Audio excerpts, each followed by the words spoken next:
Hey, welcome to our Dead Talk, the place where we discuss all shows and comics within the Walking Dead universe. I'm Colleen. And I'm Jeremy. Today's podcast will be discussing The Walking Dead Season 11, Episode 6, titled On the Inside. It aired on September 26th, 2021. Here's the plot for today's episode. Escaping from walkers, Connie and Virgil hide in a house occupied by mysterious creatures.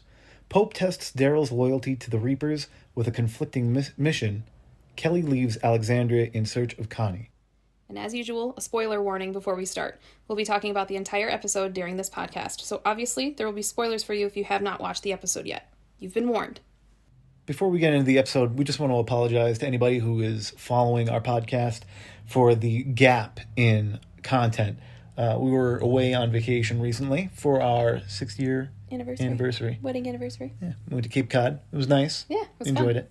But we don't want to talk your ear off about that. No, we don't want to. We want to talk about the zombies and The Walking Dead. That's what we really care about. Which it was funny because on the day of our anniversary, which is October 10th, we had just a little meal at our apartment. We just warmed some stuff up in the little kitchenette, and we happened to watch The Walking Dead. Of course. Yeah, we already saw the episode, but, you know. That's the glue that holds our marriage together. Yeah. The Walking Dead. Zombies. Yeah. But this episode was really cool. Yeah. Yeah. So we're talking about On the Inside. This one felt a lot different from pretty much any of the other Walking Dead episodes. Yeah, I agree. It was a lot of fun. It definitely had like a haunted house feel, and definitely, at least the Virgil and Connie portion, it had a very classic horror movie. Oh, yeah. Especially, they had a lot of scenes that were very reminiscent of some classics. Yeah, one of the things I like about The Walking Dead is that it really does stand out a lot from pretty much any other zombie-based movie or anything like that. But this one felt very much like a horror movie. It did. It was fun. Yeah. Yeah, this is definitely one of my favorites. But I feel like I've been saying that a lot lately. I'm a very easy fan to please. There's very few episodes that I don't like. Yeah, we're not the biggest critics. There are some episodes that we're going to probably crap on. Yeah, there's definitely some portions that were like, I wish they didn't do this and whatever. Or that person was stupid. Yeah. Or I wish they went on that storyline a little bit longer. Mm-hmm. But overall, I don't know, I feel like we're both really easy. That's why we're making this podcast. Yeah, exactly. We'll discuss everything more. Yeah. But yeah, this episode starts off with Virgil and Connie running through the woods, and they try to hide in the house. This one just like starts off action out of nowhere, and we were like, well, okay, we saw Virgil and Connie meet up at the end of last season. Yeah, so it would have been season 10, episode 16, I think they said. Yeah. Right at the very end of the episode, Virgil finds Connie, and she's all emaciated and everything. And now they're running through the woods out of nowhere. Yeah, and they start off... It was abrupt. This episode, too, they start off with, like, a really gnarly spider shot, like the opening scene, and I do not like spiders, so I like a lot of scary things, but I just don't dig spiders, man. It's meant to scare you. I know, not a fan. It's gotta have something for everybody. Oy. Hey, but the zombies are enough. This episode, though, it made my heart go kind of... Yeah, well, there were some some little things that they did in this episode that I think really drove home some of the spooky characteristics of being a person who's deaf. Oh, especially in this type of environment. Oh man, yeah, we'll get into that once that scene comes up, because for those of you that listen, or if this is your first time listening, Jeremy and I like to kind of go through each section of the episode. We'll kind of give a quick summary as we talk about it and stuff, and we kind of give our opinion along the way. So when we get to that scene, I think that we're both talking about, we'll definitely go in more in depth of it. Yeah, they're figuring out which direction to go, and the walkers are coming after them, and they find a huge house. And then Virgil seems to be the one fighting with the walkers, while Connie is, like, trying to get the door open. Yeah, it was they have really good teamwork already. They do. So we don't know how much time has passed since they've met. No, but it seems like later in the episode, they had a campsite further out, so it's at least a couple days. But I wish they were a little bit more upfront with how many days have passed since so many people have known each other and whatever. Yeah, Virgil was like, I only met you 2 months ago, 3 days and 5 hours. Yeah, come on, guys. But I got your back. Yeah. So yeah, then it's the typical scariness where they get inside and Connie slams the door shut. Yeah, they make it right by the skin of their teeth. Oh yeah, and then Connie has her back against the door, and they're like, the walkers are trying to push on the door to get in. That's always scary. Mm-hmm. And then we have the intro music. Silence. Silent. Yeah, that was my half-assed attempt at the intro music. Yes. So now we're over to Carol, Aaron, and Rosita, and they're talking about searching for Connie. And the sister, Magna, comes over and she asks if they saw Kelly. And then they're all just like, oh no, where's Kelly? Kelly's booking ass. On a horse. On a horse. Yeah, obviously she heard that Connie might still be alive. Now she's looking out and looking for her. Yeah, I don't blame her. Yeah, she's been looking for her for, well, again, we don't know the time frame. Unless we're just forgetting these things. Maybe about a month or so, I don't know. I would say at least a month, maybe. Since the fall of the Whisperers. Yeah. So. Yeah, because Connie's been missing since a few days before the Whisperers officially fell, because she was in that cave and stuff. But yeah, so they pick up right after, seeing Kelly hauling ass on that horse. We cut to Connie, and Connie has this map. And I'm assuming it's a map leading back to Hilltop? I'm not sure. It was really on the screen really quickly, but I feel like I saw the word farmhouse, and maybe it was Hilltop? Maybe. Sorry, everybody. God, again, I know I've said this in a previous podcast. Do we deserve a podcast? I don't know. We're doing it. We're having fun with it. Yeah, we just need more time. We just need more time in a day. We'll study more of The Walking Dead. But, overall, we'll say it's Hilltop. Yeah. And we'll research that. Go back over. Yeah, Connie has that piece of paper with a possible map on it, and Virgil's checking out the inside of the house, and he seems to be pretty ready with the knife, which I liked. I'm like, man, this is really an intense situation that's happening. Yeah, overall, I think the house was in pretty good shape. I mean, I know they've gone into some houses that were in way worse shape, and this is like a mansion. Yeah, it's huge. And there's no walkers in there, and so far, no sign of like dead bodies or anything like that. That's so far. Which has trouble written all over it. Yeah, that's true. That's very true. When you're in an apocalypse situation like this, yeah, you would expect something. A few. Yeah, exactly. So after the scene with Virgil looking through the house, we're back downstairs to Connie, and then Virgil comes down and he signs to her, which I like. I like that. I don't know if he's trying to learn some sign language or if, because again, we don't know how long. I think he's using his own version of sign language. Yeah. I just hope he doesn't like do that thing where some people do, where they just try and talk louder to deaf people. It's like, guys, they can't hear you. She's amazing. I love that actress, and I meant to Google her name again to see what her name was. I really like the girl who plays Connie, and I think it's cool that she's going to be in Marvel now. Oh yeah, the Immortals? Something like that, yeah. Lauren Ridloff. That's her name, yes. Lauren Ridloff. Yeah, she's great. Yeah, I like her a lot. Very expressive. Yeah, she's awesome. Doesn't say much. No, not at all. But I really liked her in this episode, and yeah, I can't wait to get to the more intense scenes with her.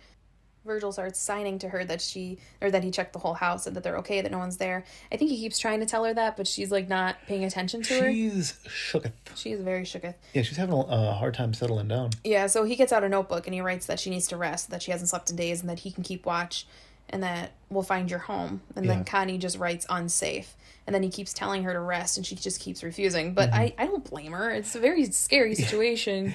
Yeah, one of my notes is, why are they so shook up? And I'm like, she doesn't realize that the Whisperer War is over. Exactly. Yeah, that's what I made a notation of later on. I was like, I don't think she actually knows that the Whisperer War is over. So when she looks outside and sees the walkers, she doesn't know if it's actually a walker or if it's a Whisperer. So yeah, it makes sense that she's shook up. Yeah, because then she goes over towards the window and she looks outside, and I'm like, wow, she keeps having these wicked flashbacks. Yeah. And they put some really gnarly looking walkers in those flashbacks. Yeah, like their eyes are all types of crazy and stuff. It's pretty amazing. Yeah, she needs. I was expecting her to pass out, from exhaustion. She'll be freaking out, and then she'll sit down and then just pass out. Yeah, unless the adrenaline is just so intense right now with her. But I wonder if those flashbacks are from being trapped in the cave, because it kind of seemed like it was very close to her in physical sense. So maybe when she was in with the walkers, of course that's where Alpha kept all of them, or a good chunk of them. The Horde. Horde. So she probably heard all the moans and groans, and that has to mess with the person after a little bit. Oh, all these people have to go see a psychiatrist. Yeah. Man, oh man. Yeah, so she writes to Virgil that she's going to go upstairs and look again. And then that's the end of that scene, and we're over to Pope. Yeah, ripping out some fingernails. Oh, although Pope's not doing it. Carver. Mm-hmm. Yeah, Carver's ripping out some fingernails of... Frost. Thank you. It's okay. Jeremy and I, we aren't always the greatest with names unless they're a character that we see constantly. Yeah. And I feel like we haven't seen Carver enough to really remember. And then later in the episode, we're like, oh yeah, that's his name. So they're all expendable. Yeah, kind of. They're not Daryl. Exactly. They're not Carol. Nope. They're not Rick. But Daryl sees Carver torturing Frost through the door, and he's trying to get information about Maggie's group still. And then Pope asks Daryl if it bothers him, and Daryl says that he's done worse. And Pope says, "Why don't you take a turn?" I'm like, "Oh man." Yeah. Gosh darn. He should have stayed away from that one. Yeah. And the other Reaper doesn't seem to be happy. So, other Reaper being Carver doesn't seem happy that Pope told him to move over so Daryl can come in and take a stab at it. Yeah. Wink, wink. Foreshadowing. Although, they didn't say that. I said that. That was just in my notes.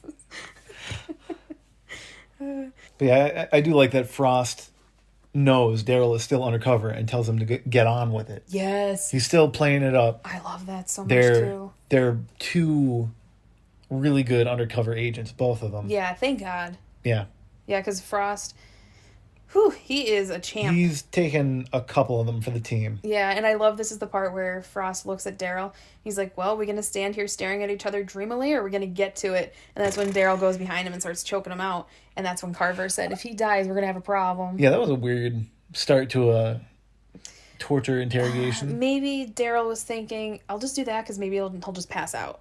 And I won't really hurt him. Yeah, he might have been going for that. Yeah, instead of breaking something on him or punching him and stuff. Ugh. Yeah. That has to be horrible to get tortured like that.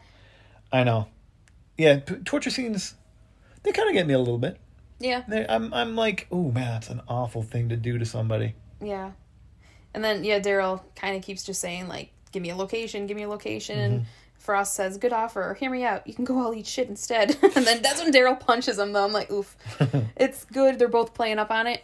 But that has to be hard for both parties. Yeah. You know? I don't think Daryl knows Frost too well. No, he doesn't. He doesn't. So it makes it a little easier. Like, I'm sorry, bro. But you know what? Daryl still cares enough that he cares. He knows that he's an ally. Exactly. And Frost is an innocent person. So he's only torturing him because Daryl is stuck pretty much right now. He's stuck in the whole Pope situation dynamic because he doesn't really want to leave because it's pretty unsafe. I don't think he could even escape if he tried. I don't know. I don't think so. But yeah, I mean, I know there's always one guy who doesn't trust the new guy, and that's Carver not trusting Daryl. Yep. And they're always right. Yeah. Like they're typically, at least in most shows. Yeah. Like I think of Dexter, and what's his name? Surprise, mother. Oh yeah, what the hell was his name? Crap.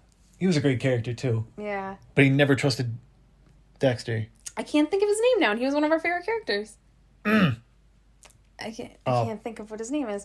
And we're super excited, not to go off the Walking Dead podcast situation, but I'm super excited to watch the new Dexter when it comes out. Ooh. Oh, man. I remember Jeremy and I used to watch that when it aired, and then we watched the series finale. And we always wondered, with the way they ended it, if they would have a continuation. Yeah, they left it open-ended. Yeah. Spoilers. That's okay. Everybody probably knows. If you're listening to the podcast, and if you like this kind of genre story, you probably already know that Dexter's coming back. Yeah. I don't remember that guy's name. Oh, there he is. Dokes. Sorry, we just looked him up. Dokes. Yeah, I completely forgot that name, honestly. Oh, man, I wish we had more time. But he was a great character. I wish we had more time. I would love to rewatch the whole series of Dexter before we watch the new episode that's coming out. Dokes, played by Eric King, if you were interested. Okay. All right, so let's go back to Daryl so we don't go too off course with our podcast like we do sometimes. We do. Well, I want to go back to the torture scene because I want to go back to the torture. I want to go back to the torture scene because I like that Frost is saying that your buddy's holding a gun. And I'm like, oh. Yeah, I wasn't sure whether... Yeah, was he getting ready to shoot Daryl? I don't know. That's what I was questioning, too. Yeah, he got the gun out, but... Yeah, just another, just showing how Frost is kind of on Daryl's side. Hey, just so you know, he's got a gun behind your back. Yeah. So, yeah, keeping Daryl in the loop while still sounding scathing. Yeah, like still yeah. sounding like you're a punk ass bitch. Yeah, because I think Daryl was telling him, like, dude, I don't think you understand. I'm the one holding the knife. And that's when Frost said, yeah, but your buddy's holding the gun. It's like, oh, snap. Yeah. Yeah, and it does go to show that they are looking at the greater good, I guess, too. Yeah. Both Frost and Daryl, because Frost could just say screw it and just kind of check out, not in a sense of like kill himself, but just check out, like divulge all the information he knows. Yeah. But it's not just because of Daryl. It's because of, again, the greater good. It's about Maggie and the community and everybody. Yeah. And we don't know much about Frost in a sense of, does he have family there? Or was he one of the ones that was with Maggie from Meridian? I believe he was with Maggie from Meridian. I So think he was one of the original group. I wonder with Maggie. I wonder if they recognized him then, because Possibly. Pope and them, the Reapers, took over Meridian. So I wonder if they would have seen him. But it's possible. It was probably hard to recognize some people. Daryl has to get real. Yeah. He's got to kind of prove himself to be a team player with Pope. Oh, dude. And yeah, he winds up cutting off one of Frost's fingers. Awful. Oh God, dude, that sucks so bad. Whew. Yeah. Yeah, they did a good job.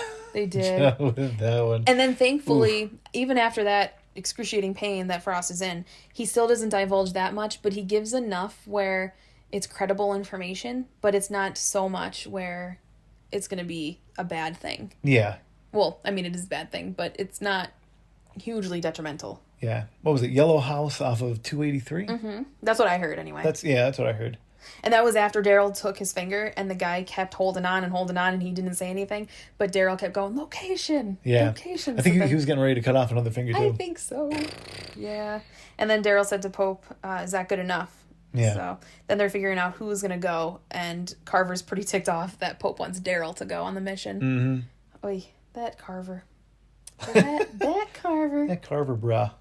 Back to Connie in the house. Huge Haunted Mansion vibes. Like, it feels like the Haunted Mansion from, like, Disney World or something. Yeah. That's all I have to say about that. Well, so now, I think it's just Connie. She's looking through the hallway upstairs, and she's looking at the pictures on the walls in the hall, and you can see that the eyes are all scratched out. Yeah. And that is obviously just a classic creepy thing. And instantly, I was like, oh, snap, I wonder if anybody's looking through on the other side of the wall. Which, who has pictures that old up on the walls anymore? Like, they're crazy old. I mean, some people, It was clearly a haunted mansion before they got there. That's true. It was probably like an attraction. It was an attraction before they got there. That's where she gets to the bathroom. Yeah. As Connie's walking down the hallway, I love when they do this with Connie, and they've done this in other episodes too, where this is the part where Jeremy and I had spoken about in the beginning of this podcast, where when it's Connie and she's going through a crazy part, they completely cut out the audio. Like, we hear nothing. So it's like we're living in the world with Connie. Yeah. It's funny, like, you watch a movie or a show, and you don't realize how much you rely on audio until it's taken out. Yep. And when they have Connie in these situations, you think to yourself, oh, I can hear something behind her, turn around or whatever. Yeah. But then they turn the sound off, and you're like, oh, crap, I don't even know what's going on behind her. Yeah, it's scary. And then, we're almost there. But this scene, I'm getting chills just thinking about that scene. It was crazy. So yeah, it's silent, and she's going down the hallway. She gets to the bathroom, and she checks behind the shower curtain. Then she looks in the mirror. And then I like how she talks to herself in the mirror. She signs to herself. Yeah. Don't you look delightful? I thought that was great. I thought that was so cute. Yeah. So she opens the mirror door and she sees the hole where, for you younger folk that don't know, there was, like, in older houses similar to this one, in the medicine cabinet, they used to have a hole where the men would put their razors, and I guess women too, they would put their razor blades after they finished shaving, and they would just drop it in there. And then that's pretty much where those razor blades would stay. Yeah. That's probably even before our time, honestly, because I don't remember ever seeing that before. What do you mean? Ever seen that before? Yeah, the hole in the mirror thing. That's new to me. Really? Yeah. You didn't know that was a thing? Nope. I'm surprised. Yeah. I thought you did. Yeah. I knew about that. Yeah. Well, I've used straight razors, and you don't dispose of straight razors. That's true. So she opens the door of the medicine cabinet, and she sees the yellow eyes in that hole. Definitely a good jump scare. Oh, yeah. I mean, I know people people are always like bitching about jump scares, but they have their place. They do. It was so freaking scary, man. That woo. So she runs downstairs and she starts signing like crazy. She's already exhausted. Yeah. She's obviously freaked out. She hasn't slept in a long time. Probably hasn't eaten, really. Yeah, probably. She can't hear anything. And then she's just looking around. She feels that she's already safe. And then that eye pops out. Yeah. Well, Anna, by this point, she doesn't feel safe. She still feels paranoid, and she feels like someone's watching them. And she was right. But she runs downstairs, and she's signing to Virgil like crazy. And then she kind of gives up on signing because he doesn't understand what she's saying. So then she gets a notebook, and she's like so freaked out, she ends up breaking the pencil. So she gets a knife out of, I think, his bag or her bag, and she just starts writing on the wall, scratching on the wall. Into a big painting. Yeah, and it just came out with "Not Alone." That was freaky. Yeah, it was a good one. So now we're back over the Reapers, and they're wandering down a neighborhood street. Carver's asking Leia if he's supposed to believe that Dickhead has his back, and the Dickhead is Daryl, you know? And she's saying, no, that's my job. So then they start walking towards the yellow house. And I love this scene that Daryl starts signaling to Maggie that someone was out there. He starts pulling on the wire. Yeah, he pulls on the electrical. I mean, I thought it was great that...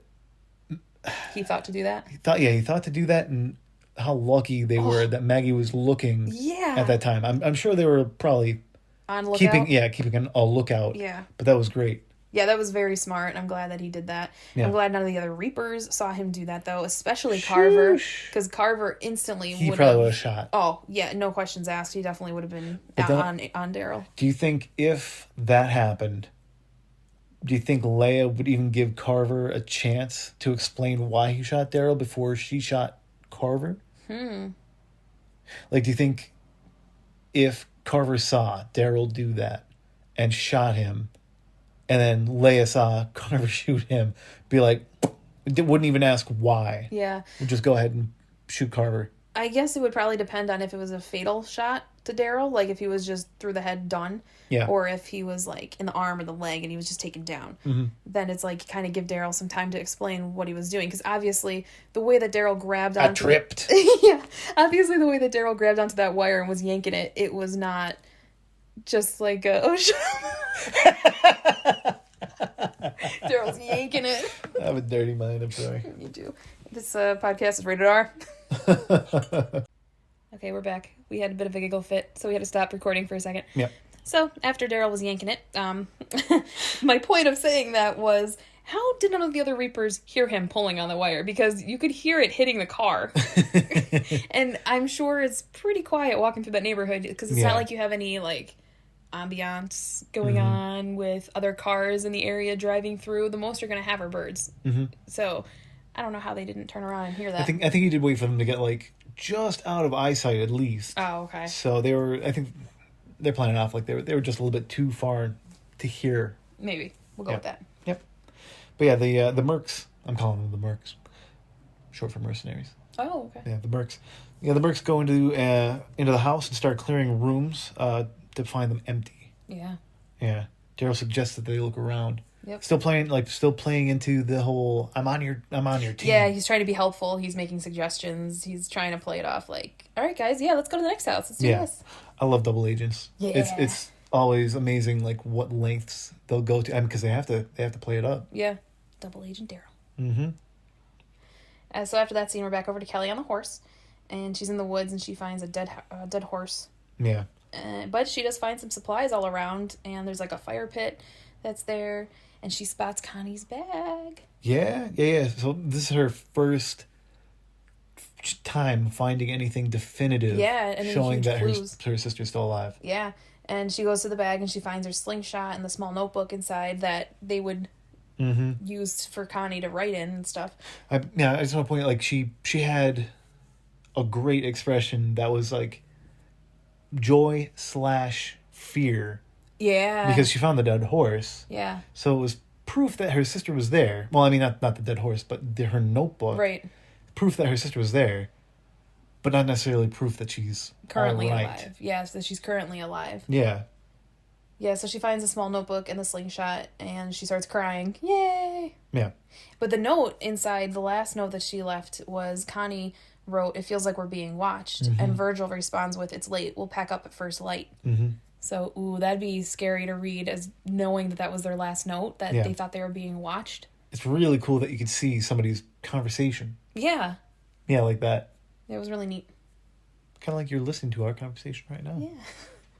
So after that scene, we're back over to Connie and Virgil, and he's checking out the hole in the mirror up in the medicine cabinet, and he's not seeing anything, but Connie's still freaking out. But he's kind of just, not playing it off, but he's trying to just think, like, oh my God, I think she might just be hallucinating because she hasn't slept in a couple days. Yeah, I was, in my notes, I'm like, if I were Virgil, I'd be aggravated with Connie, because I'm like, look, you need sleep. You're hallucinating now. Yeah. And you're driving me nuts. Yeah. But... Don't listen to me. You're not listening to what I'm saying. Connie. She's deaf. Yeah. But he thinks that she's just hallucinating because she hasn't slept. But he agrees to check the whole house with her again. So they leave the bathroom, and Connie's walking first down the hallway, and then you see the door close, and it separates them. I'm telling you, this had to be a haunted house. Because Maybe. Who the hell set this up? Maybe. But then you hear Virgil yell her name, and then the door closes, and that's all that we hear, and then it's just silence. Oh God, I'm getting chills again. And it's just great. Silence. It was so cool. Yeah, now we're in Connie's perspective, and she's wandering down the halls. Yeah, well, she turns around, and then she realizes that they're separated. Yeah. She didn't hear it, I guess, happen before. Yeah. And, so she's feeling her way down the hall, which I didn't... maybe I'm making generalizations, but I mean, like, that feels like something that somebody who was blind would probably be doing that more. Yeah, feeling their way down the hallway. Yeah. But it was nice in... I don't know if we're jumping ahead to The Talking Dead. Yeah, but in The Talking Dead, the actress... I can't think of her name. Lauren, who plays Connie.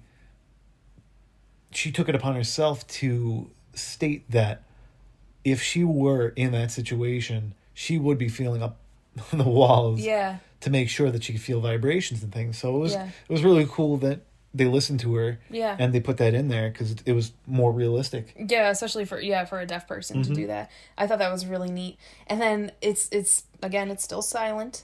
And then you see something run across the screen, and you hear the whoosh. They put that audio in just for that little tidbit. And it was like, oh my God, that was nuts. Yep. She keeps feeling the walls, and then she senses something behind her, and she takes off. And it's Gollum. Yep. He's looking for his ring. Crossover. And then she runs into the basement. But that thing was so creepy looking. Yeah. Just from that first glance that we saw. Yeah, and, like, having any human run on 4 limbs. Yeah, instantly makes it more freaky. Yeah. I mean, we've all done that as kids. Yeah, the crab walk. I used to do that going up my parents' stairs. My sister and I would get, towards the middle, and then it would curve at the top, and we would always, just for some reason, we'd start slapping the top stairs with our hands as we were running up. I'll have to ask if she remembers that, or if I'm just the only weirdo that remembers that. Back to Daryl and the Reapers, and they're still clearing rooms. Daryl notices a trap door under the carpet. Yeah, they go into that house. And because the first house they went into, I was like, oh no, is that the house? But I guess it wasn't the house. So yeah, when they burst down this door, this was the house that they were actually staying in. So Daryl went upstairs to check. When he came back down the stairs, that's when he saw underneath the rug, just a little corner of the trap door. I was like, oh snap. Now, I think they did all know that house for the rendezvous point, right? But did Daryl know the exact house? I don't know. I don't remember. I don't know if they really explained that, whether he knew... Yeah, it is this house. He knew that it was that house. Daryl might not have, because... That was the rendezvous point, though, right? I think. Well, Frost knew because he was with Maggie, and that was the house... So this is the house that, during that episode where they were down in the subway, that Maggie said that she knew, because they were on their mission to get the food from some of the places that Georgie would leave supplies around. Caches, yeah. Yeah. So this wasn't even the spot with the supplies, right? This was just a little meeting point, from what I understand of it. But I don't think Daryl would have really known that. I don't know. Maybe. Yeah. But yeah, they figure they can't find them. Daryl says he could probably track them. And then Carver acts like Daryl is trying to rush them out of there. Yeah. I mean, I know it doesn't seem like Carver will trust him no matter what he says. It doesn't. He's like, yeah, let's explore the area more. And Carver gives him crap about it. And then he's like, all right, well, we'll leave and I'll track them. He's like, oh, now you want to go. I know. It's like no matter what Daryl does, Carver's just not going to be happy. Yeah. And Leia's definitely playing the referee between the two of them, because you could tell Daryl and Carver obviously are not getting along. And it's not just a one-sided where Carver doesn't like Daryl. Daryl doesn't like Carver either. Oh, wow. No. So Leia sends Carver back upstairs to just double check the area before they leave, and then I think that ends that scene. Oh yeah, that's not where Leia has her conversation with Daryl, like not to piss Carver off. They may have, but I just didn't put that in my notes. Yeah. There's a scene where Leia tells Daryl not to stop pissing Carver off. Yeah, because I know that when Carver starts coming down the stairs a couple scenes from now, that's when he spots the door, I think. So now we're back over to Kelly, and the horse doesn't want to seem to keep going, and Kelly's getting a little frustrated. You could tell she's desperate. Oh, she's so desperate, and she's just, I'm so close kind of thing, and the horse, come on, I need you to work for me. And she falls back when she's trying to pull on the horse, and she falls right into a huge thing of mud, and then you hear Carol and Magna and Rosita in the distance. They thankfully show up as she falls into the mud, and then Magna kind of scolds her for not telling them that she was going out, and I don't blame them, because in this world you do need to tell people you're going somewhere, because if shit hits the fan and you're out there, they're not going to know where you are and where to even search for you. Yeah. But Kelly did tell them that she found some of Connie's stuff, like the notebook and all that, and that she left in a hurry, and that Kelly just feels like something's just not right. So they all agree that they're going to continue to look for her. Yeah. It was a really quick scene. It was, yeah. It seemed like a pretty quick scene, but it was still an important scene. Yeah. So we get back to Connie, hiding from the diaper-wearing creep. That's what I have in my notes, at least. Yeah, so I think in The Talking Dead, they wind up calling them ferals. Ferals, yeah. Yeah, I just was referring them in my notes to monsters. Monsters. I was calling them creeps. I thought creep sounded pretty good. Mm-hmm. Do the creep. She finds human bones in the basement, which is kind of a nice change of pace from walkers and dead bodies. You always find zombies and corpses and stuff like this. Yeah. It was, do you think it was scarier to find the bones? Like, do you think it was, like, more, ooh, now they're just bone, like... Yeah. I mean, maybe because if you're seeing that...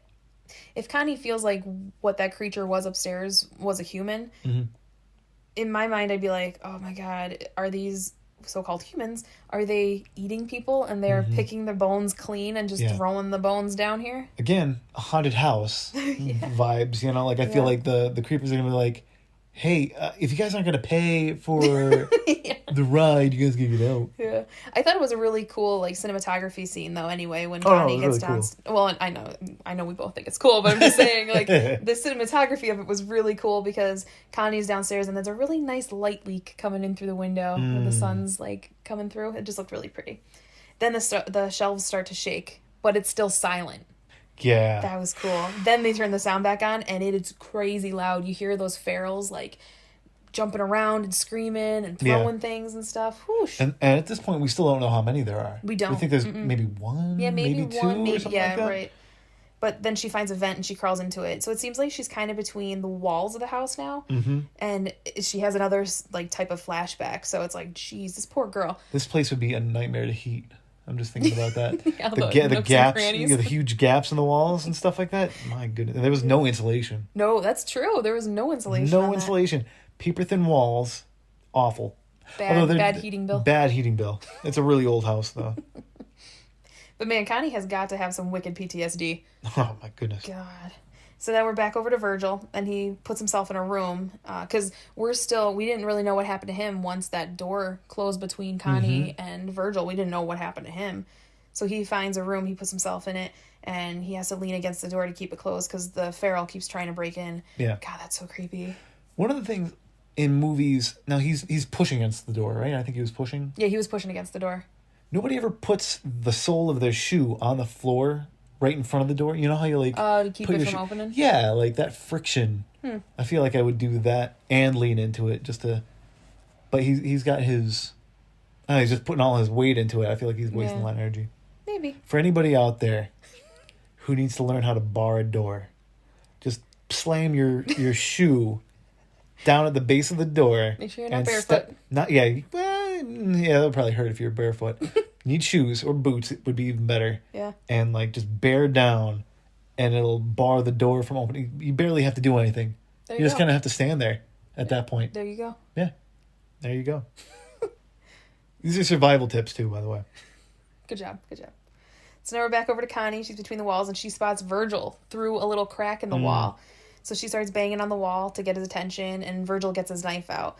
and he slowly walks over to the wall that she's at, and I'm like, oh my god, why don't these people ever do like a da da da da da da da type of knock, like instead of just ding ding ding ding. Yeah, ding. she's just slamming on the wall. Yeah, it could be a feral. Incoherently, yeah. It's just, What? Are you trying to show me something? Oh no, just the shave and haircut 2 bits. Oh, you put that in your notes too? Yeah. Oh, okay.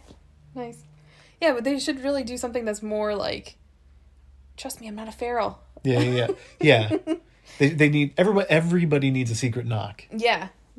Secret. Well, although I guess for Connie, she wouldn't know to hear it though, so that'd be bad.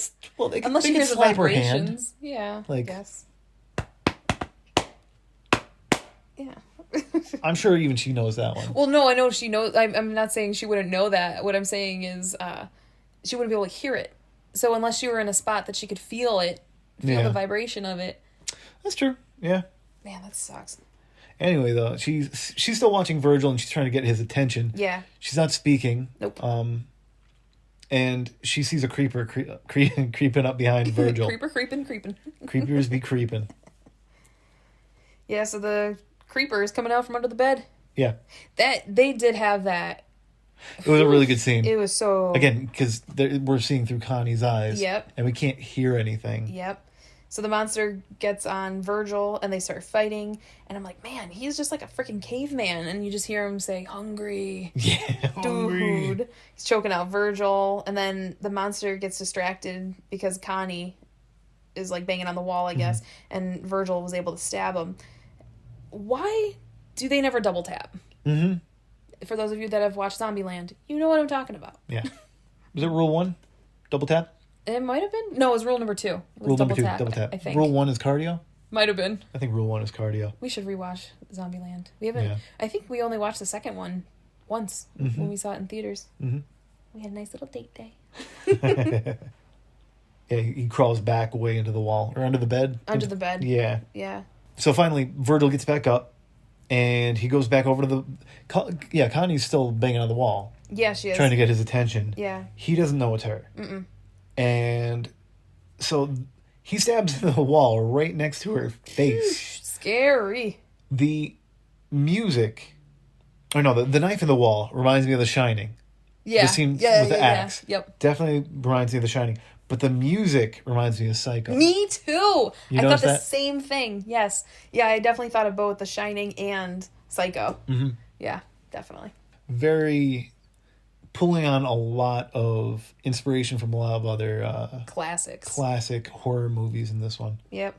So then as Virgil kind of made some holes in the wall, Connie started pulling at the wood, and you could tell how desperate she is to get out of there. And then he's kind of getting more freaked out, and I think he's getting ready to stab again when she's able to punch her hand through, and he kind of recognizes her hand with like the bracelet and stuff. So, whoosh. Because it looked like he was just about to stab the wall again, and he probably would have gotten her right in the head. Yeah. Or at least the arm or something like that. Yeah. We're back over with the Daryl and Carver at the house, and Daryl's trying to get Carver out of there, but he's kind of sly, and he's giving Maggie info while she's in the floor there. That was pretty awesome. Yeah. Sorry, you can hear a siren in the background. Well, that was quick. That was very quick. Yeah, well, he gives Maggie information like how many people and you like they'll be able to see it from a mile away or something like that. I can't remember exactly what was said, but that was awesome. I love Daryl so much. Yeah, smart. He is, especially on his feet. And I think too, because Daryl and Maggie have a history together. They've known each other for a very long time. Maggie knows to obviously be paying attention anyway. I mean, anyone should be paying attention when this kind of situation's happening. But I feel like she's especially paying attention because she's like, I know Daryl. He's going to give me some info. Yeah. Without them really picking up on it. Mm-hmm. So, yeah, he did a great job at that. It kind of seems like it gets heated between Daryl, Carver, and Leia. Because Carver's pretty much like, we know how this is going to play out. I don't remember if he meant that, like, Daryl was going to kind of turn on them at some point or whatever. But Leia mentions the fire about being locked in and asks Carver if he knew about it. And Carver didn't deny it. No. He's like, you know how things, he basically said that everything's a test now. Yeah, that's exactly what he said. Yeah. Damn, it's like you didn't have Leia's back and you threw her in that room and locked it and lit it on fire. Yeah, he kind of just pointed out how everything is determined by Pope. Yeah. Like, we all just listen to Pope now, Yeah. regardless of whether it's good for the group. Yeah, and it's all to serve Pope. And Carver said that... He didn't say it in so many words, but that's right, what that's I got basically from what the gist of it was. But Carver ends up saying about Daryl not caring about the group, and then Daryl does say, well, yeah, I don't care about the group, I care about Leia. Like, that's who I care about, and the Pope scares the shit out of me. Yeah. Pope is not... He's not a good leader. He is... He's a bad guy. He is. He is a bad guy. He's like those classic bad guys that you say the one wrong thing and he just kills you. I mean, look at that one kid that he killed in his group because he got injured in the back when, yeah, sometimes that might mean you're running from the fight, but it's because he was already in an active fight and he got... Maggie stabbed him in the back when he was already fighting Alden. Which, oh man, I can't wait to hear what's going on with Alden. I hope he's okay. Yeah. So they were finally about to leave, and that's when Carver looks down and he sees part of the door. Yeah. I'm like, no! That was a good way of building up a suspense. Yes. You know, you're like hoping throughout this whole scene, you're like, okay, yeah, you're I like, think they're almost out of it. Yeah, like, they didn't notice the trap door. Yep. And of course, Carver notices it because he's a dick. Yep, of course. But I know Jeremy and I both love this scene where Carver goes, he flips the rug over and he goes to grab it, and Daryl just grabs his knife from his waist side and he's just like ready. Yeah, and it was fitting for like either situation. Like obviously Carver and Leia are like, okay, Daryl's ready to fight the people that might be under the floor. Yeah. But they don't realize that he's like, I'm ready to stab Carver in the head. Absolutely, yeah. But thankfully, when Carver opened the door, they're gone. Whew. And I bet Daryl was super relieved about that one. Like, I gotta go change my pants. Yeah. But I love, though, that I made a little notation because I loved it so much when once Carver opened the thing, then a couple seconds later, Daryl's like, told you. Yeah. Yeah, and then they show that Maggie and them are leaving out the back door. So, sheesh. Thank God. Thank God there was even, like, an exit out of that basement. Like, if it was a trap door like that in their living room, there might not have been a window or another way out. It could have just been like a root cellar type of thing where they just keep things stored in there. Yeah. That place was up to code. Yeah. OSHA approved. Back to Kelly and the women looking for Connie, and there's a storm rolling in. Yeah, spooky. Yeah, so they're definitely getting close, and then we see a box. Yeah, so Rosita asks, she asks Kelly which way she feels that they should go, and so Kelly picks the way. They go to the way that Kelly picks, but I can't make out what it is, but there's some sort of box on the ground. I thought maybe for a second it was a mailbox, but maybe it was... Was it something that Virgil had at one point, or was it something that Kelly was carrying, maybe? Or Connie? Yeah, I'm sorry, Connie. Maybe. I didn't make it out. It was very dark, and it was... I couldn't quite make out what it was. I wish I could, because I would love to know, so I'll have to Google what it could be. Yeah. I'm not sure. We'll talk about it in the next episode if we find out what it is. Although I think Jeremy's looking it up right now. I was trying, but nah, forget. Okay. We'll look it up, and we'll try and figure out what that was, because I'm very curious what they threw in there. Because they don't just throw things in there for nothing. No. That's some sort of Easter egg. And maybe we're just too stupid to remember what it was. But you know what, now that I think about it, they didn't even talk about that on The Talking Dead either. They didn't. And I'm very surprised because between Chris Hardwick and Yvette Nicole Brown, yeah, I'm surprised they didn't talk about that. What the hell, guys? Yeah, it was definitely an Easter egg. It was something, like, why would they show that? Yeah, but it was so hard to make out. All right, I'm going to look it up real quick. So we briefly tried to look up what that box was. I couldn't find anything. Yeah. I did just a really quick search, but we want to get back to the episode at hand and continue with our conversation about it. But we'll look it up, and then if we find any info about it, we'll talk about that in the next podcast. So now we're back over to Connie and Virgil. And Virgil's saying that he's never seen people this far gone that hurt us like prey, but we're not prey, and I'm going to get you out of here. Yeah. So we'll make a run for it, and he says to take his knife. When real quick, when he says I've never seen people this far gone, do you think he was kind of referring to himself? Like, interesting. It's like because he was really far gone. Oh yeah, for a he while. was. Yeah, he was pretty effed for a little bit. But yeah, I like that he made that statement. Yeah. I mean, as messed up as he was, though, at the point that we saw him, he didn't seem like he got into cannibalism, though. No.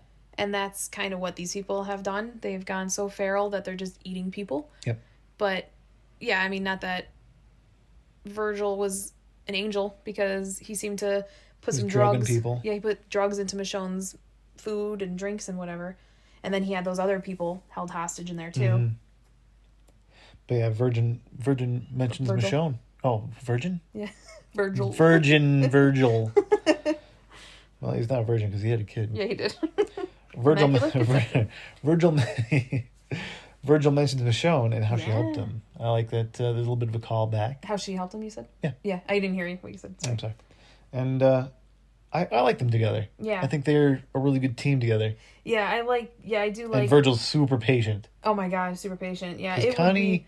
I mean, I know she's desperate to get back. Yeah. But she's like, go, go, go. I'm like, oh my god, you just gotta relax. Yeah, you need to for a little bit. Yeah, just a little bit. You're gonna run yourself ragged. Yeah.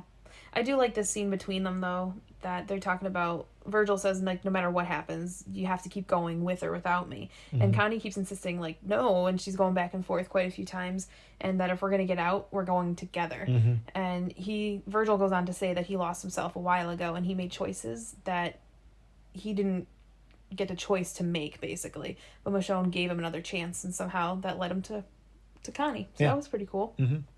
So he said he wants to pass that chance on to Connie, or all of that means nothing. Mm-hmm. So he really wants to help her find her family. And then I think they both start crying, or Virgil might just start crying. Yeah, I think he starts crying, but she insists that they go together. Yeah, that's pretty awesome. Yeah. And then you hear the ferals. Yeah, the creeps are freaking out again. And he's like, Virgil says, time's up. Yep. So then they go. Yeah, that was a really nice scene for them to have together. So Connie opens the door and they go out together to the hall. And real quick, I remember writing this note. They should eat the wounded creep Virgil stabbed. Oh, were they in the room, maybe, that Connie came out of the wall? And that is the one that... Oh, maybe I'm thinking about the creeps. The creeps should have, like... If they're that feral, and they're hungry, eat their own feral. Yeah, I'm surprised that they didn't eat the other creep that Virgil had already wounded. I gotcha. I thought you meant, why doesn't Virgil and Connie eat? That's what I was. No, I'm reading my notes, and that's why I was like, why would Virgil? What? Yeah, just so you guys know, when Jeremy and I watch these episodes to get ready for the podcast, we take notes, and at first we started just handwriting the notes, and we realized that, oh my god, our hands are going to fall off because we're writing so much, so we started using our phones, and we would because we're quick texters, I guess, faster than handwriting, I guess, so we started just writing in our notes section on our phone, but then we're writing so quickly that sometimes the iPhone autocorrects it, and I'm like, I read through my notes, I'm like, wait, what the hell did I just say? Yeah. Like, I don't even realize my own notes sometimes. I have to interpret my own handwriting, my own note. My own notes sometimes. So, yeah, there's a lot more creeps in this. I'm calling them creeps again, but the ferals. There's a lot more ferals in the house than I thought there would be. Yeah. There's like 5 or 6. At least, yeah. So they open the door from the bedroom after they said that they're leaving together and the time's up, and Connie opens the door and they go out together to the hall. They're trying different doors, and then Virgil ends up cracking 2 of the monsters over the head with a bat, and then one jumps on Virgil and stabs him, and at least 3 times. Yeah, 3 or so times in the back. And luckily Connie takes out that one, but I don't know how much she takes him out, like just kills him, or I think it was a girl. Yeah, it definitely was a woman. Then Connie grabs Virgil and starts dragging him to the next room. Yeah, drags him to the front door. Yeah, and then the feral, he's slowly creeping down the stairs. I'm like, man, my heart rate was up so high during this freaking scene. I saw this, like, they were setting this scene up, and I saw it coming, and I loved it. Mm-hmm. And I don't know, go ahead. Just, so they're getting surrounded by I keep on calling them creeps, but the ferals. They're getting surrounded by the ferals. She reaches down and starts covering herself with walker guts. Yeah. I was so confused at that for a second. I had to rewind it. Oh, I knew what was happening. Well, from this, because the first time we watched it, I'm sure I remember, but it's been a few weeks since Jeremy and I were on vacation that we've had time to do a podcast for this episode. So we just rewatched it, and I was like, wait, what just happened? Because since I was taking notes, I wasn't always watching the TV, so I had to rewind, because I thought she was getting Virgil's blood all over. I was like, wait, what the frick? So I had to rewind it, and then I realized she dragged Virgil, and then she dragged a walker. Yeah. So, yes. Yeah. So, she covers herself up with walker guts. I love when they do that. Yeah. And it's gross, but I love it. It's smart. She props Virgil up in the corner right next to the front door, And I was like, yes, right? Yes, absolutely. So the ferals are coming closer and closer, and she opens up the door. Yes. And lets in all the walkers. I loved it so freaking much. Perfect. I love that more and more they're using the walkers as weapons. Oh, absolutely. You kind of have to, because the walkers are overrunning the world. There's so freaking many of them. So you may as well use what you have at hand. And I thought it was so freaky hearing the ferals scream when they're getting attacked. Oh, man. The Walking Dead crew did a great job at just the whole dynamic of the ferals. Every part of them. Scary. Yeah. Very scary. They made them look very animalistic. And I know, I think in the Talking Dead they mentioned, very Cirque du Soleil-esque kind of movements. Yeah. They were very fluent. Like, they were running... They almost, like... Some of them were, like, jumping on the walls and stuff like that. Yeah, it was really neat. And they had... I liked that Connie was kind of just, like, closing her eyes, kind of like, oh, my God, it's another one for the psychiatrist. Yeah. Put that one in the bank. Yep. And so then a little bit later, then Connie and Virgil, they go outside. Yeah, Virgil's in bad shape at this point. He's real bad. I mean, after getting stabbed 3 times, and I think it was the back, right? Yeah, he got stabbed in the back. Yoinks. That freaking sucks. So they get out of the house and they drop to the grass in the front yard, and then one of the ferals makes it out. And it was Kelly that swooped in and she used her slingshot, and then another monster came out, another feral came out, and Kelly got that one too. And then I didn't realize that there were 2. I only remember the one. Yeah, there was the one, and I think right when the slingshot hit the first one, that's when like the second one came out, like right then. I think it was like that. But I love that Kelly and Connie made eye contact, and Kelly just, oh my God, I'm getting chills thinking about it. I'm like, she just like, her shoulders slumped a little bit, and she just looked like a little kid that you want to like run up to and hug. Oh, and then Kelly signs that she's sorry, and they're crying and hugging. Yeah, that was beautiful. That was really, really nice. They were so cute. Yeah, how long? It's been at least, a season and a half since they've seen each other? You mean the actresses or like the characters? Yeah, the actresses. Well, I know Lauren. I'm hoping it was Lauren. That's the name of, I'm pretty sure, of Connie. In The Talking Dead, she had talked about when she was talking to the writers for this episode. She said that she hadn't seen the actress who plays Kelly since the previous season, and it had been a good like year and a half or something because of everything with the pandemic. So she was basically asking, can we keep our reunion until that scene is going to be shot, because it's probably going to be a lot more emotional. And I would agree, because I mean, we just saw a friend of ours that I hadn't seen in years, and I started crying when I saw her. So it's like, it adds to the acting and the experience. So it was nice. After the nice scene with Kelly and Connie, we're back over to the Reapers. It's the final scene of the episode, and the Reapers are going back home, and Carter tells Pope that they were there. Carter tells Pope they were there. Oh, I was like, what? I was like, what does that mean? Carter tells Pope that Maggie and them must have been at the house because they saw signs of them. Yeah, they caught signs that they slipped away, and he apologized to Pope, and Pope just laughs and said, Leia says, I thought you'd be disappointed. And Pope said that after you left, I continued to talk to our guest and got everything I needed out of him. And then Pope looked at Daryl. Yeah. Yeah. What does that mean? We weren't there. We didn't see it. No. What did he say? I know. And then they look over, or they show Frost as a walker tied to some sort of post or pole or something. Oh man, I feel so uneasy at this. And then, like, literally, what does Pope know? What did Frost say? Because we don't know what kind of torture Pope gave him. Yeah. And it could have been even worse than he's already experienced. Yeah. And then he looks back at Daryl, and Daryl does seem a little bit worried. And I gotta go change my pants again. Between the freaking trapdoor thing and then now this one. Yeah. Pope really wants to make Daryl and Leia paranoid, though.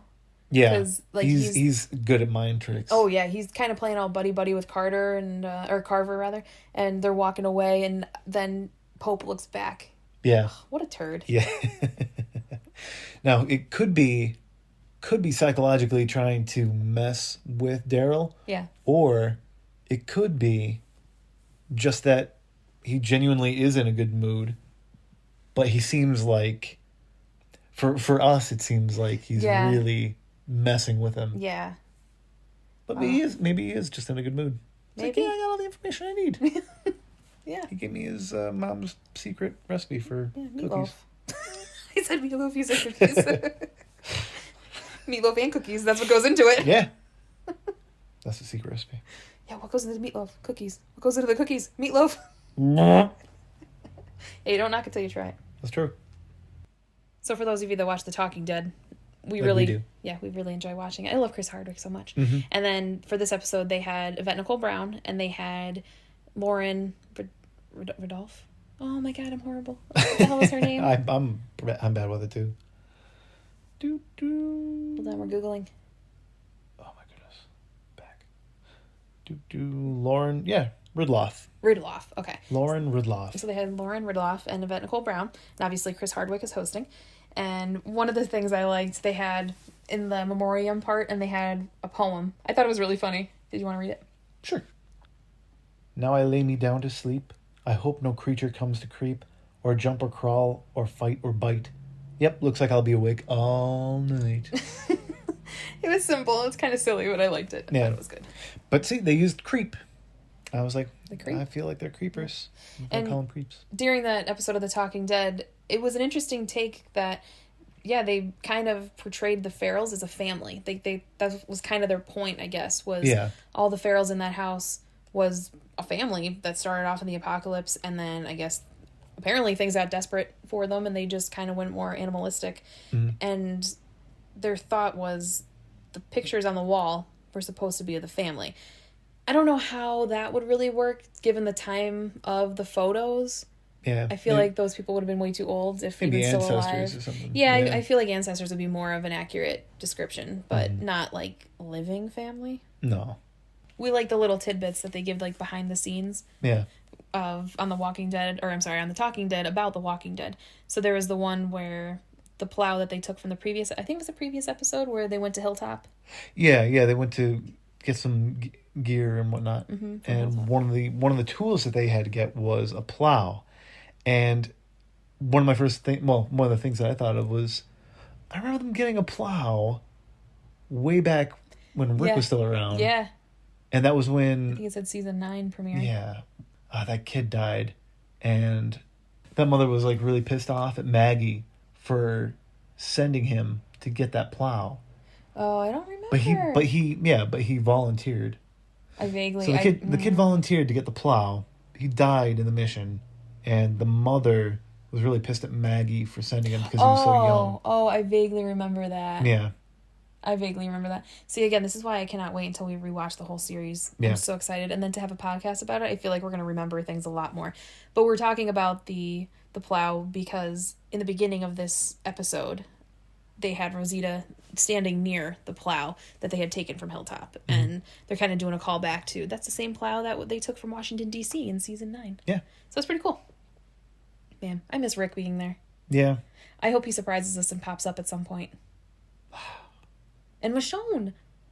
There's so much that they have to wrap up. But we found out that they're doing this season, in 3 parts, right? Right, yeah. So what I would assume, because I know there's going to be 24 episodes, this first part that just wrapped up, there were 8 episodes in it. Mm-hmm. And then the second part, I would assume, is also going to have 8 episodes. Mm-hmm. So then the third part should also have 8 episodes. Yeah. But I don't know when it premieres because usually it would have... Yeah, I don't know when part 2 premieres because usually the season would premiere in October. But with everything with COVID kind of fucked everything up every which way. So I don't know when they're going to have part 2 airing. Hopefully in February because it's October, end of October right now. So hopefully we won't have to wait too long. Here's hoping. I want to know what happens. I hope we find out what happens to Alden, too. So many stories that they have to, wrap up. I hope it doesn't turn into, other shows that we've watched. Years ago, there was a show that Jeremy and I watched called Jericho. And Morgan was in that. Yeah. So that was pretty neat. But we saw this years ago, and I don't remember if we watched it as it was airing or if we watched it, when it was on Netflix, and we didn't know that the last season, they had gotten canceled. So they kind of got the okay to just kind of throw everything to answer all the questions in the last season, but it was way too quick. Yeah, they really wrapped everything up. It was really disappointing because it was wrapped up so quickly. Yeah. So I hope that's not what's going to happen with The Walking Dead. It fizzled. It was a fizzle. Yeah. It was they built it up so much and then they gave it an ending and you're like, okay. But this one has to have... I really don't know how they're going to wrap everything up. I don't know. And we've been a fan from first episode, Yeah. like when it first aired. So it's been a long time coming. I hope they don't disappoint us. They better not. But again, like Jeremy and I have said, we are very easy to please too. So I feel like they really have to fuck things up for us to not appreciate it. Yeah. But maybe they'll also, the way I see it too, they have the 2 other spin-offs. They have Fear and they have World Beyond. Yeah. So maybe they'll kind of weasel some things into that too to kind of answer some questions too. But there's a lot of people that probably aren't watching Fear and World Beyond though too. And that's true, because I mean, I know somebody I work with really does not like World Beyond. The World Beyond. Yeah. We're not the hugest fans on The World Beyond Not either. Not really. I want to watch it because it's part of the story. And I want to see, especially now, Jadis, I think her name is, she's supposed to pop up. And, like, as of right now, it's, like, October 20-something that we're recording this. Jeremy's checking the date. 24th. October 24th that we're recording this. So, obviously, the episode we just did about The Walking Dead, it had aired already a while ago. But we've been so busy, we haven't had a chance to do it. But so we've also waited to watch Fear and World Beyond because we want to do podcasts for each of those episodes, too. But we're still trying to finish our Walking Dead episodes. So we haven't even watched the other episodes just yet.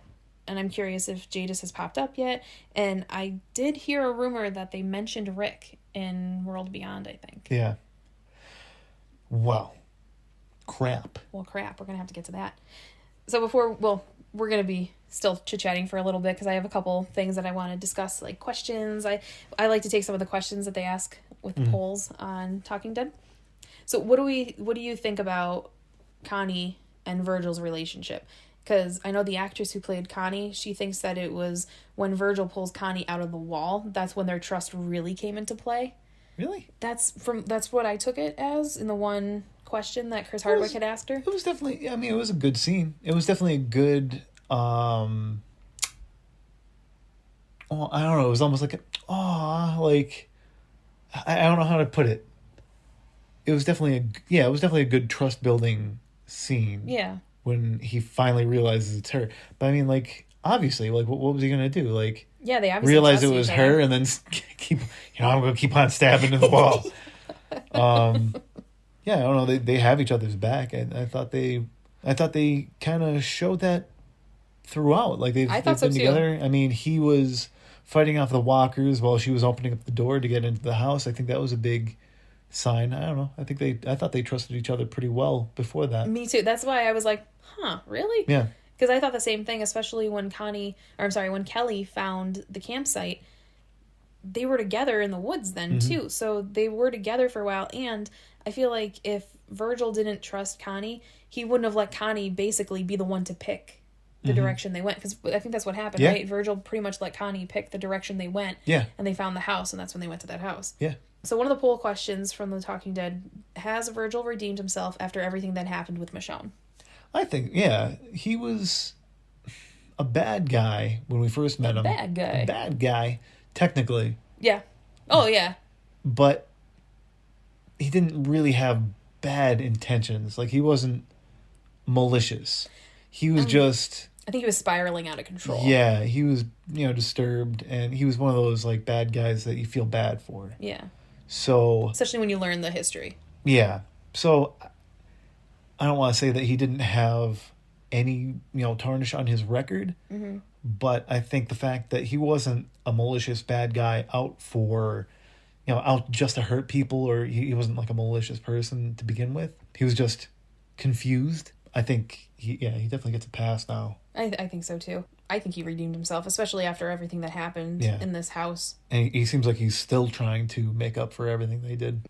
It's funny, whenever anyone uses the word malicious, or especially maliciously, I always think of Gru. That book was accidentally destroyed maliciously. It's like one of my favorite lines. It's so funny. So one of the other things, what's your thought on people kind of romantically putting Connie and Virgil together? Well, I know there was a little bit of chemistry between Connie and Daryl. Mm-hmm. But now, Leia's back in the game, too. Yeah. Yeah. So, well, we know, we know how things go on there a little bit. Yeah. But, yeah, we're caught up. We just haven't done our podcast yet. I'm still not I mean, man, Leia. I don't like her that much. I mean, she was all right when we first met her. I did not like her that much. Okay. Maybe it's just because I love our Daryl. She's very reserved. So, yeah, I don't know. Yeah, it's hard to... See, I'm one of those Walking Dead watchers that I am so skeptical of any new person. It takes me a hot minute to actually be like, okay, this person's cool. I did not like Leia, and we would have to rewatch the particular episode. I think it was in that one segment during COVID that they kind of just released little stories about each character. Yeah. But I don't remember really getting a good vibe from Leia, and I didn't really like how she treated Daryl in some instances there. Mm-hmm. Of course, I was happy to see that Daryl seemed to be happy that he had someone, but I didn't really... I feel like... Sorry, there's a lot of loud cars. I'm not going to edit it out, because it's inevitable, but, you know. Yeah, it's where we live. Yeah. But I just feel like I didn't really get a good vibe off of Leia, and now especially that she's a Reaper, not really digging her. Yeah, she seems very committed to her group, but she shows signs of questioning the leadership, definitely, and she still has humanity to her. Yeah, she does. Well, you know what I was just thinking? I was like, oh shit, where was Dog for this episode? But I'm glad Dog didn't go with them, because Dog may have smelled them in that floor. Ooh, I didn't even think about that. Yeah, that just hit me now. But that would have been...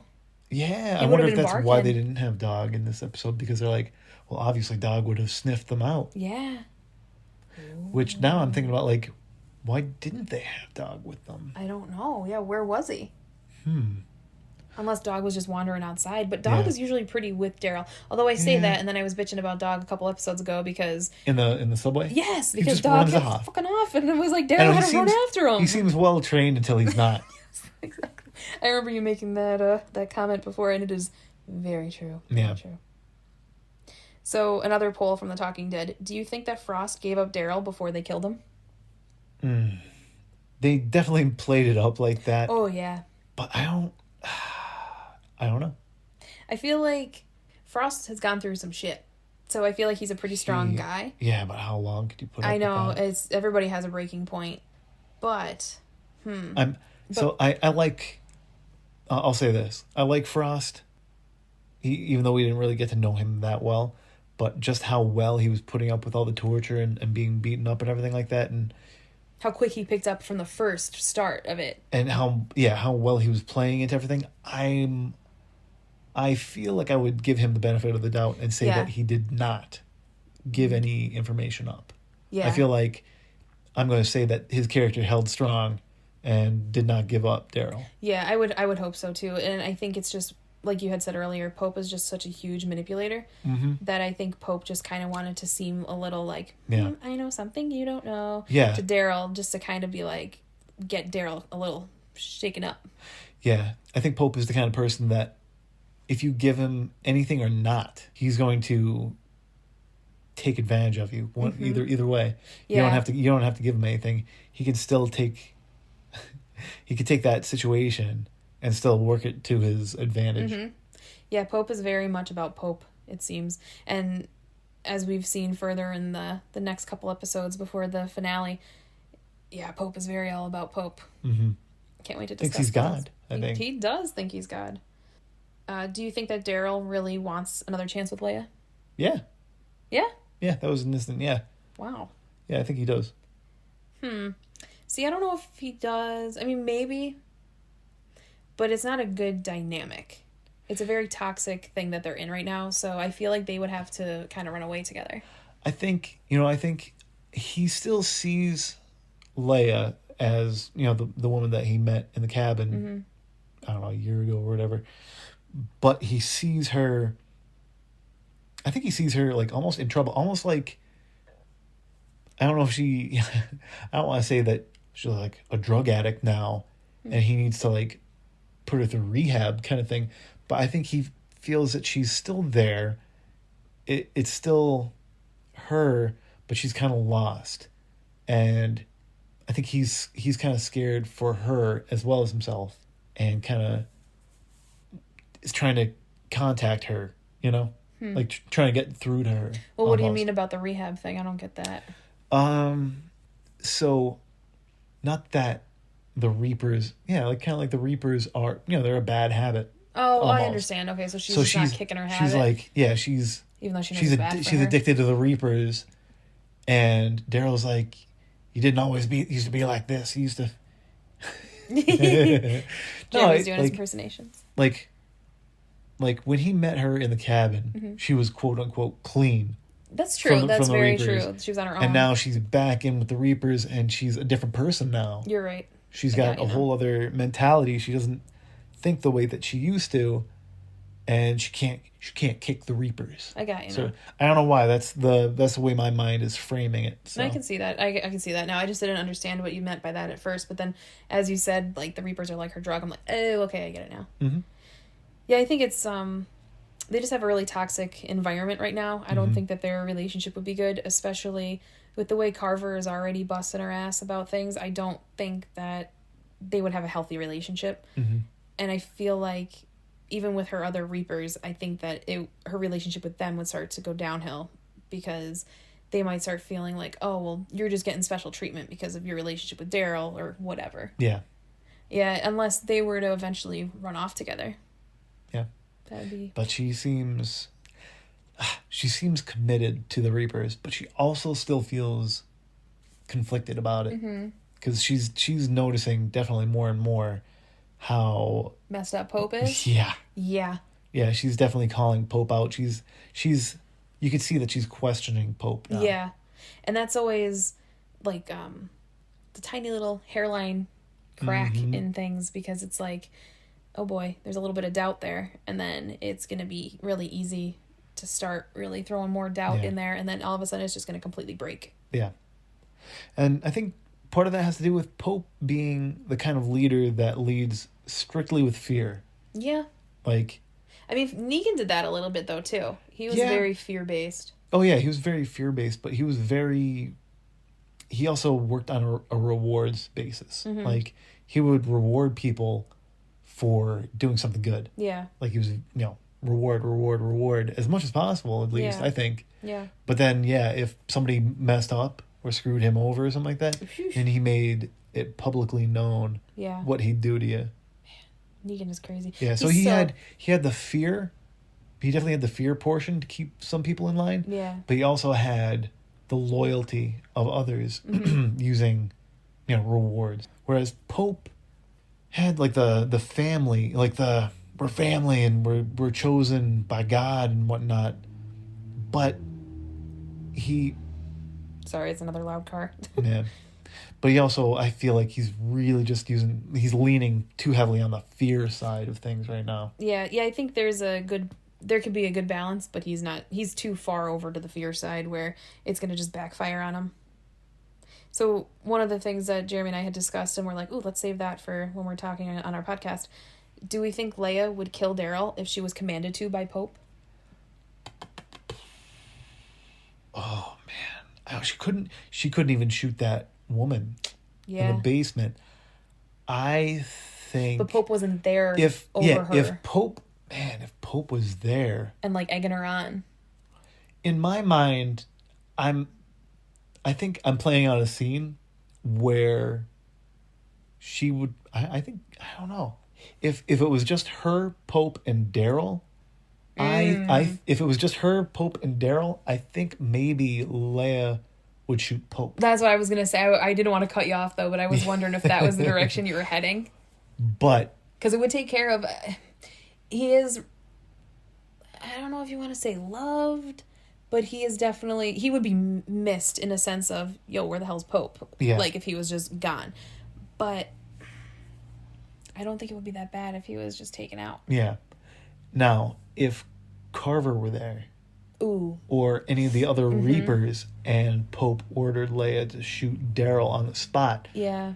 Especially Carver. Carver is a bit of a turd at the moment. Yeah, then I wonder if maybe Leia... I don't know what would happen.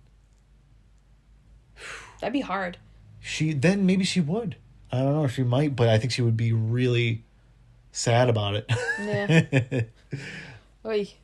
Yeah, that situation, I'm trying to think of how that one would play out. What do you think?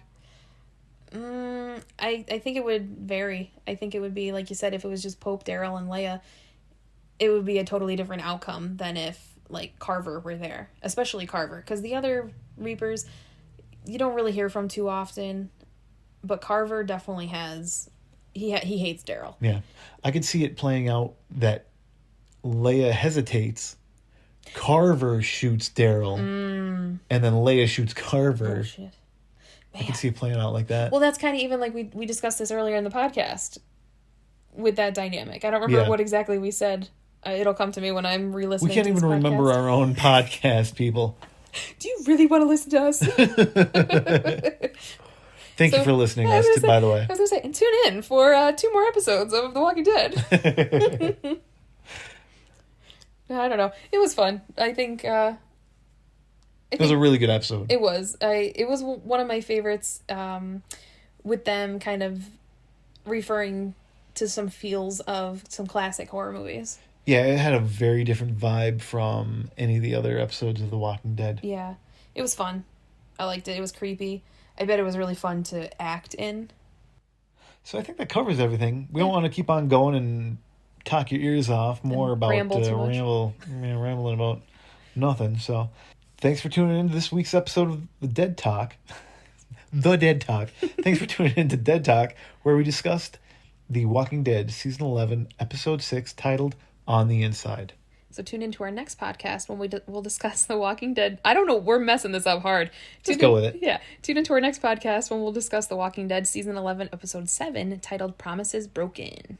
And we'll be back to our weekly thing now that we're back home from our vacation and we had the week getting back to work. And we'll get back into the swing of it. Yeah, so you'll definitely be getting the 7th episode and then the 8th episode, and then we'll start with Fear and World Beyond. Yep. So we're excited. We hope you tune in. Yeah, we hope you guys tune in. We'll see you later. Bye. Bye.